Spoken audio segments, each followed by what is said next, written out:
Hello students, प्राचीन भारत के संदर्भ में इतिहास में हम मंदिर स्थान और उनके निर्माता कौन थे इसके बारे में पढ़ेंगे। थोड़ा सा हाईलाइट देख लेते हैं। ये टेबल दी हुई है अपने पास। तो जो दिलवाड़ा का जैन मंदिर है वो माउंट आबू में बना हुआ है और उसके जो निर्माता थे भीमदेव प्रथम के जो सामंत थे विमल शाह, उसने बनवाया था। तो आपने ये नाम याद रखना है, विमल शाह। इसी तरह पालीताना जैन मंदिर है, ये भावनगर में है, संतुरुंजय पहाड़ियों के बीच में स्थित है और इसके निर्माता के बारे में अभी तक कुछ नहीं पता चला है। ये काफ़ी इम्पोर्टेंट है कि मोढेरा सूर्य मंदिर कई बार एग्जाम में पूछा गया है। ये गुजरात में है और ये शासक भीमदेव प्रथम ने बनवाया था। Most important. इसी तरह रथ मंदिर महाबलीपुरम में स्थित है ये, और पल्लव शासक थे दक्षिण भारत के, उन्होंने बनवाया था ये। इसी तरह बृहदीश्वर जो मंदिर है वो तंजौर में है, उसका स्थान है तंजौर और ये राजाराम प्रथम ने बनवाया था।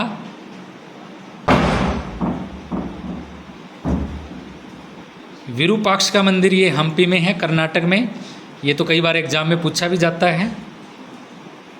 और इसी तरह ये एक लाइन आपने याद रखनी है, पंचायतन है, जो पंचायतन किससे रिलेटेड है? एक मंदिर रचना शैली से रिलेटेड है और किसी देवता और उसके साथ 4 अन्य देवताओं का जो मूर्ति का समूह होता है उसको पंचायतन बोला जाता है।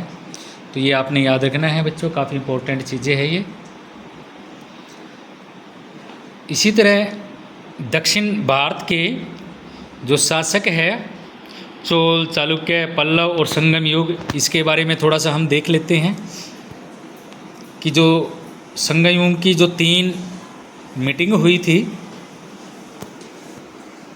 जो बड़ी आप कह सकते हैं कि जो संगम, बहुत सारे जो महान विद्वान ऋषि मुनि शासक उनकी अध्यक्षता में हुई थी, तो उसके बारे में जानते हैं। तो प्रथम जो संगम हुआ था वो मदुराई में हुआ था और जो उसके अध्यक्ष रहे हैं वो अगस्त्य ऋषि।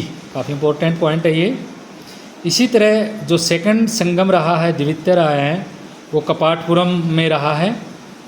कपाटपुरम में हुई थी ये और इसके अध्यक्ष थे अगस्त्य ऋषि और तोलकाप्पियम, एक दक्षिण के महान विद्वान मुनि रहे हैं। इसी तरह तृतीय संगम हुई थी मदुराई में और जो उसके अध्यक्ष रहे हैं वो नक्कीकर रहे हैं। तो एक तो ये वाली जो टेबल है इम्पोर्टेंट है और दूसरी टेबल ये है जो डायग्राम के साथ ट्रायंगल देकर बना रखी है, काफ़ी इम्पोर्टेंट है ये। तो इनका हम थोड़ा अच्छे स्टडी करेंगे। ये एग्ज़ाम टाइम में क्विक रीजन लेने के लिए बड़ी इंपॉर्टेंट होती है इस तरह की चीज़ें। तो स्टूडेंट प्लीज़ इसको वॉच करते रहिए। Thank you.